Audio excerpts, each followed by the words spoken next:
the last time you did the Pico Arriero, Pico Ruivo hike? You're going to say I'm a bad Madeiran. I've never done that.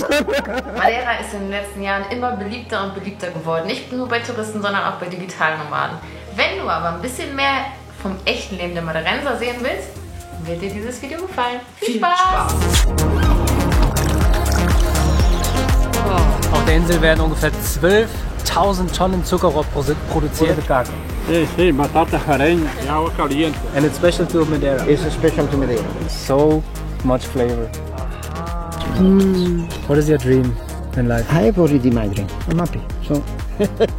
Aber als Auswanderer bist du ja auch Einwanderer. Wir müssen auch aufpassen, dass das, was wir daran schön fanden, dass das auch bleibt. Während der letzten 3 abenteuerlichen Jahre Weltreise galt Madeira für uns immer so als Ruheoase. Hier kam immer so ein sanftes Zuhausegefühl auf und deshalb liegt es uns so am Herzen, dir das echte Leben der Leute hier vor Ort zu zeigen. Dabei hilft uns unser gut aussehender, charmanter, auf der Insel geborener Freund Ricardo. What makes you love living on the island so much? Well, first of all, it's home for me. Yeah. I would say the thing that I like the most is nature. Everything is close here. You've got the mountains, 5 minutes, 10 minutes. Ocean, 5 minutes as well. So everything that I need is close. Is there like a difference between mainland Portugal people and Madeira people? I wouldn't say so. I think the Portuguese people are very welcoming people.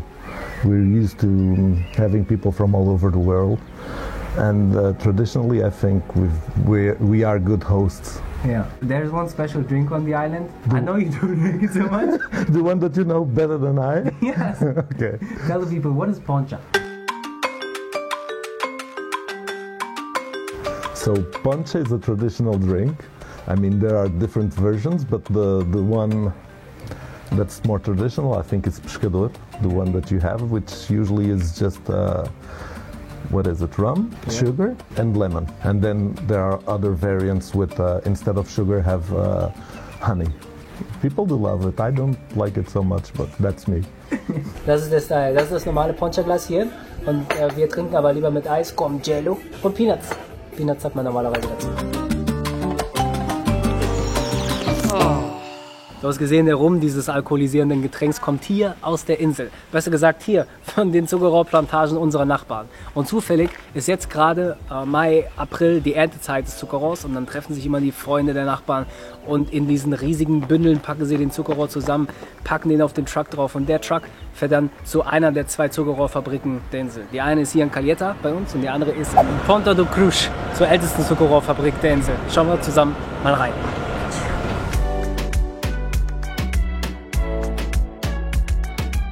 Zuckerrohr ist so ein präsentes Thema auf Madeira, weil die Bedingungen für den Anbau einfach so ideal sind.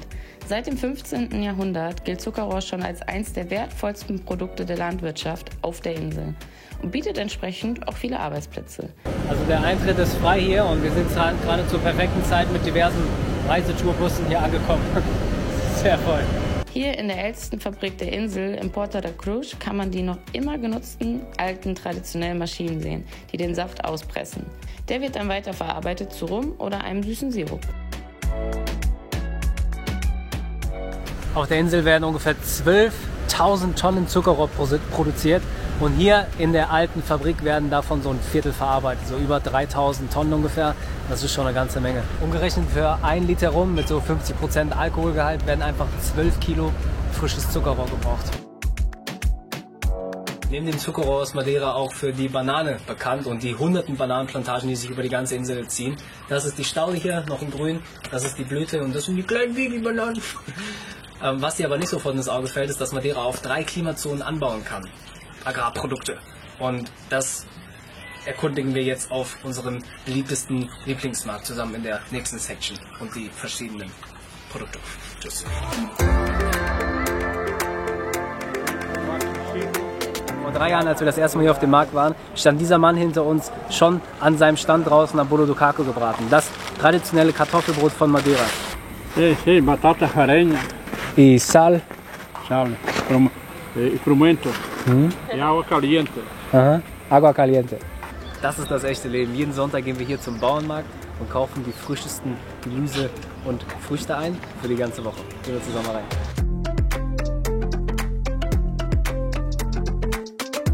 Kiwi.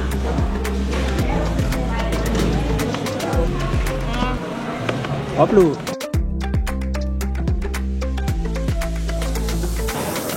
Madeira Zitronen, ganz nie genug von Haar. Haben wir hier.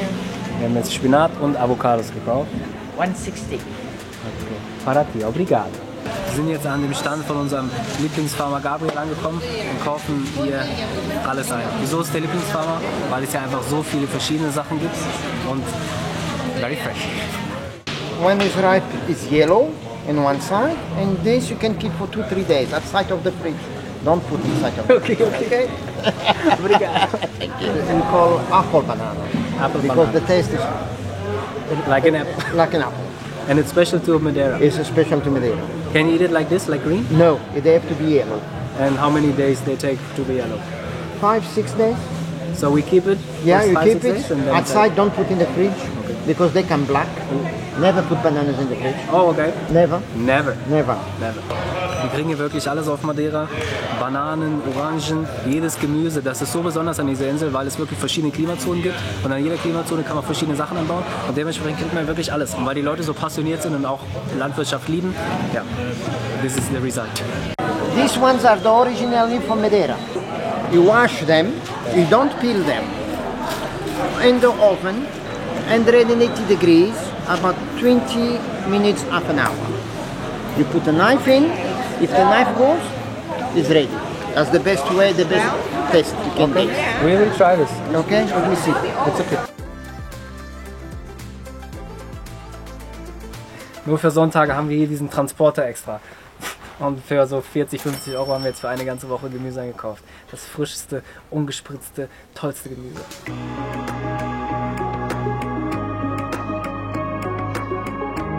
Heute sind wir eingeladen zu Gabriel, um nochmal einen tieferen Einblick hinter die Kulissen der Landwirtschaft auf Madeira zu bekommen. Und da vorne steht Gabriel schon. Lass mal gucken. How many acres do you have here? 1 acre and 250 meters because it goes down, Yeah. all down. So I do plant nearly everything. How long have you been like farming? Is your entire life, or did you start at some point? No, I started about 7 years ago. Why? I used to work in a hospital and I get enough. It was too stressful. I have this land here. Some I bought, some I inherited from my grandparents. And I say, well, the land is there empty, so let's do something about it. And that's it. I love that. Working on the land, Working the land, Yeah. making your hand dirty. that's a life. But I do leave the grass because if not, the insects eat all my crops. The insects have to eat something, so they will eat your crop because they don't have nothing to eat. So they need to eat something like us. If you take all the grass away, they need to eat something, so they will eat your. Brussels sprout.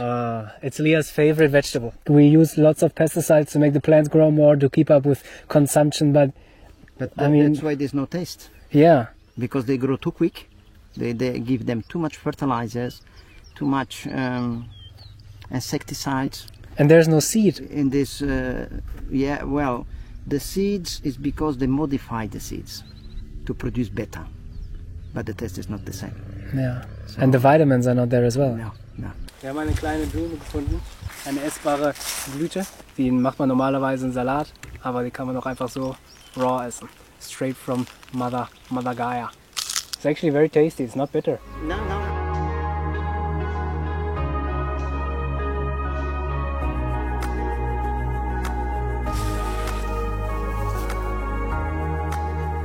How's your process? Like when do you start packing and for the market? How does it? Saturdays.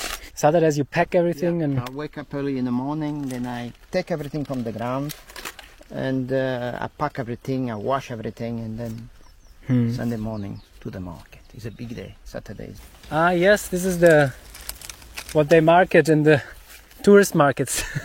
What's the name again of this? Is it like banana ananas? The taste is between banana and pineapple, and they give different names. Wird auf den touristischen Märkten von Funchal zum Beispiel oft verkauft, sehr, sehr, sehr, sehr teuer oder überpriced. Einfach weil das hier so ein besonderes Ding ist. Und ja, die wächst einfach im Garten. I want to show you the passion fruit.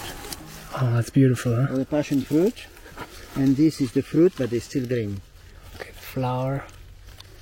Wow, yes. They're still green, so they're growing wild. Just on the cliff. Yeah, they like to grow up. Hm? They love to climb. Du siehst die ganzen Schmetterlinge und Bienen hier über die Gräser und die Felder fliegen. Das ist einfach ein schönes Zeichen von Gesundheit von dem Land. Und wenn man diese Schmetterlinge nicht sieht auf anderen Ländern, dann weiß man, dass hier viel gesprüht wird, weil die Schmetterlinge das auch merken und da sich einfach nicht aufhalten wollen. Und hier sind so viele bunte verschiedene. What is your dream in life? Oh, I have already my dream. I'm happy. So that's it. Is enough. Madeira is so beautiful, and of course people are coming here and want to build here, but somehow we need to find a balance between the old ways and this. And the new ones, I don't think that kind of construction will fit in the environment. The development is good, but it's getting a little bit out of hand.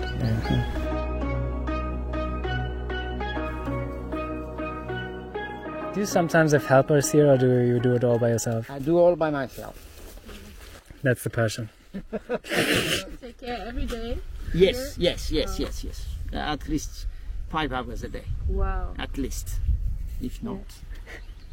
This is broad beans. I don't know. Ah, yes. Sorry, my hands are not clean as yours, but. You can eat broad beans raw. Let's try that. From the land. Nice taste. Yeah, nice taste. It's not. Very nice. Wir haben bereits erklärt, dass auf Madeira in verschiedenen Klimazonen angebaut werden kann. Like here we are about 700 meters above the sea. So you can grow actually like in Europe, like cabbage, carrots, potatoes. Further down, you can grow bananas, all kinds of tropical fruits because it's near to the sea. If you go a little bit up, like 900, 800, then it's the apple, the pears, so different altitude, different climate. It's so amazing, such a small island, but Yeah, so many possibilities. Yeah. You can grow anything actually. Amazing. Gabriel hat noch ein Stück Land etwas weiter runter Richtung Atlantik. Vor allem die frischen Bananen dort wollte er uns noch unbedingt zeigen. Wir sind hier nur 100, 200 Höhenmeter unter dem Land, was wir uns eben gerade angeschaut haben. Und es sind so 3 Grad Wärme ungefähr, was macht voll den Unterschied, weil hier ganz andere Pflanzen wachsen können. Ne? Aber du hast auch diesen wunderschönen Cabbage, wunderschönen Kohl hier. Da geht das deutsche Herz auf. Das ist so schön, das schreit nach Leben. It is the watercress. Everywhere in May, everything come up. How do you like to eat the watercress yourself? I do like in salads or in soup. Just raw. Yeah, raw in salad and just make a soup, normal soup. Watercress is like one of the most nutrient-dense foods in the world, right? Yeah. I don't call this farms, I call this garden. Yeah. Suspended garden. And also it's by hand. We're lucky again, because the land is very productive. Why do you think that is? Volcanic land, that's why. Yeah, that's why. And we have a lot of water. Yeah. That's actually what you use the levada for, right? To irrigate the land. Yeah. So it comes straight from the mountain down to the fields. Yeah, we have a big source of water, 100% drinkable. We use the water to irrigate the farms. That's how it should be here. Yeah, the old ways. The old way. Where are we? We are at Levada Nova. So green. Es ist einfach wie ein kleiner Dschungel und alles läuft immer am Levada vorbei. Das sind die meisten Walks eigentlich auf Madeira. Und diese Levadas sind eigentlich ein Bewässerungssystem der Insel. Wow, was dazugelernt. So here you can plant carrots here, for example, now, and carrots up there. Yes. What's the difference? So up there 6 months, down here 3 months for the carrots. 3, That's 4 the months, difference. yeah. So imagine you would have a bigger space down here, you could have more carrots. Is that a thought that you think about, like economically have more space, or do you just do it for your own fun? No, it's enough for me, I'm getting old. Wir gehen jetzt hier zu den Bio-Bananen, direkt am Hang. Vorsicht, rutschiger Grund, denn heute Morgen wurde bewässert.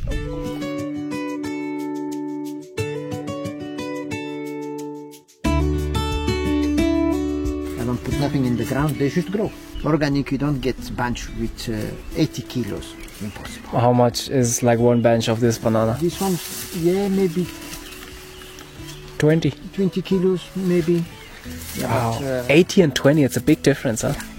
Organic banana. One for the lady. they are tasty. What's your favorite banana? Banana masa or this normal one? Banana masa. Yeah. So much flavor.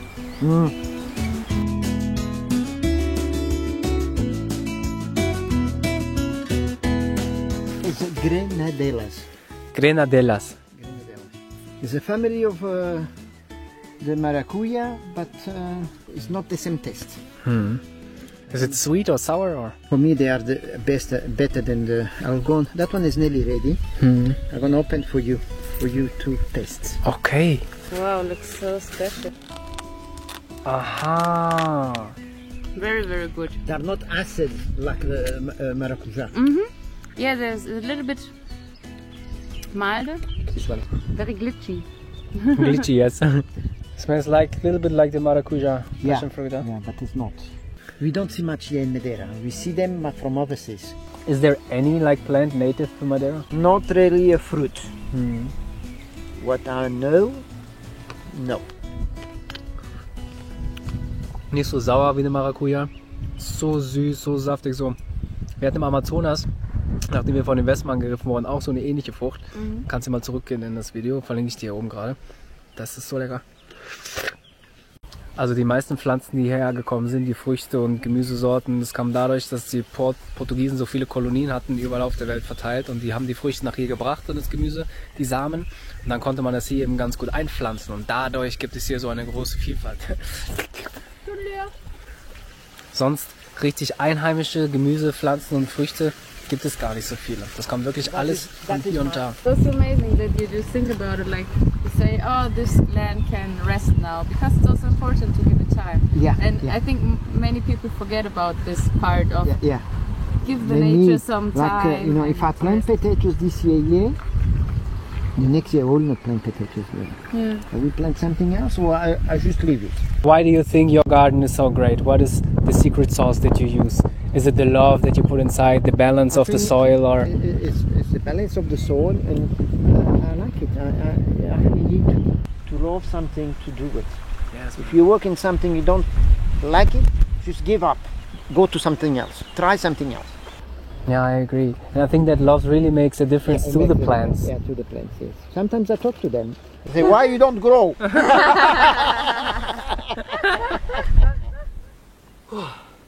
Also müssen wir überlegen, ne? Der bringt das ja alles per Hand alleine hier hoch. So einen dicken Batzen Karotten oder Bananen so auf der Schulter, überlegst du echt. Würdest du jetzt zweimal leicht gehen oder einmal schwer? Schreib's in die Kommentare. Jesus Maria.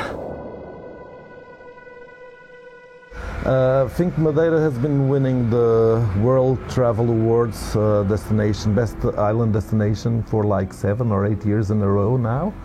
So it's on a high, and it's lots of people are coming here, which is great. You meet different people, nice people such as you, and then also there's a reverse to that, which is a lot of people buying houses here. So the prices have gone up the roof. It's very expensive right now compared to what it used to be, and it makes it harder for people from Madeira sometimes to rent a house or buy a house. Yeah. I would say that is the biggest problem. Das erste Mal waren wir hier während der Covid-Zeit. Also die Insel war natürlich dadurch viel, viel ruhiger, viel weniger überlaufen. Und das hat sich jetzt geändert. Und wir haben jetzt nochmal einen anderen Eindruck bekommen dürfen, jetzt wo der Tourismus wieder komplett da ist. Eine Sache, die wir immer ganz nett finden in anderen Ländern, ist zumindest einmal zu lernen, Hallo und Danke zu sagen in der Landessprache. How would you say that in Portuguese? Hello. Yeah. Olá. How are you? You know that one. Tudo bom. Tudo bem, ou como estás? And the other one was? Thank you. Obrigado. Obrigado. If you're a man. If you're a woman? Obrigada. Yes. Gerade weil hier mittlerweile so viel auch zugewandert wird, fragen wir uns, ey, geht da vielleicht die Kultur einfach ein bisschen verloren? Fragen wir doch einfach mal unsere Freundin Helen, die mittlerweile mit ihrer ganzen Familie hier wohnt, was sie dazu sagt. Helen, was liebst du am meisten am Leben auf Madeira? Also für mich ist es dieses Ich liebe das Dorfleben, ich liebe den Zusammenhalt hier, ich liebe diese kleinen kulturellen Feste, die hier einfach durch Leidenschaft von den Leuten selber initiiert werden und diese Liebe in Details, wenn man sich hier überlegt, diese ganzen Blumendekos und wie viele Leute da zusammenarbeiten, um diese Schönheit von dieser Insel zusammenzustellen, das ist für mich das Schönste. Wenn du auswanderst, das hört sich immer total toll an, aber als Auswanderer bist du ja auch Einwanderer. Was wären denn deine Tipps, was man machen kann, auch an einen Ort anzukommen und halt, ja, Teil der Gemeinschaft zu werden, so sich zu integrieren? Ich glaube, dass das für jeden Menschen total anders aussieht, aber allein das zu wollen, glaube ich, ist schon super wichtig. Ich hab ja in der Vergangenheit ziemlich viele Interviews so über das Auswandern gegeben und habe irgendwann mal so gemerkt, dass ich das vielleicht ein bisschen bereut habe, weil ich ganz viele Anfragen dazu gekriegt habe. Ja, wir wollen auch weg und wir wollen auch raus und wollen auch auswandern und so. Und irgendwie finde ich das so schade, dass das untergeht. Dieses Einwandern, dass immer, wenn du irgendwo hinweg gehst, du kommst auch irgendwo an. Und wir müssen auch aufpassen, dass wir diese Orte dann auch nicht, dass wir die erhalten, so wie die sind. Und dass wir das, was wir daran schön fanden, dass das auch bleibt. Und das funktioniert nur, wenn wir halt auch ein Teil davon werden, auch von dieser offenen und der Willkommenskultur und von diesem, was auch immer der Lifestyle ist an dem Ort, wo man hingeht. Ich glaube, jeder Mensch hat ja unterschiedliche Dinge zu geben, aber ich glaube, wenn du, was auch immer du hast zu geben, wenn du das einbringst, dann klappt das schon.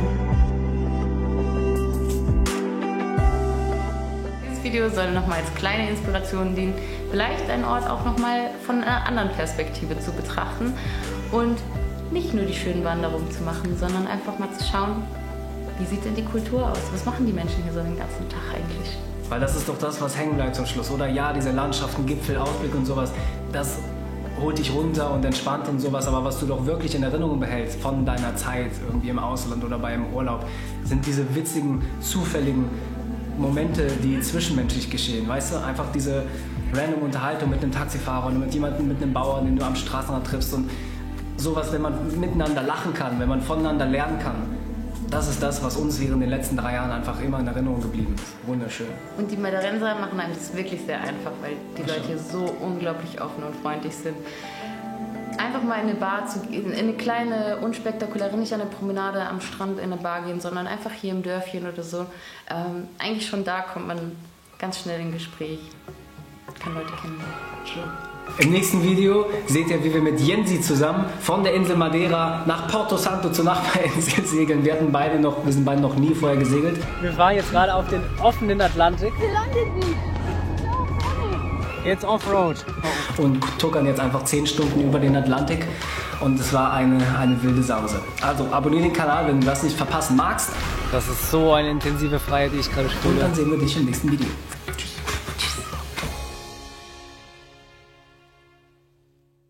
Did you ever do the Ponta San Lorenzo hike? Well, I've been there, but the hike, no. But not the full hike, no.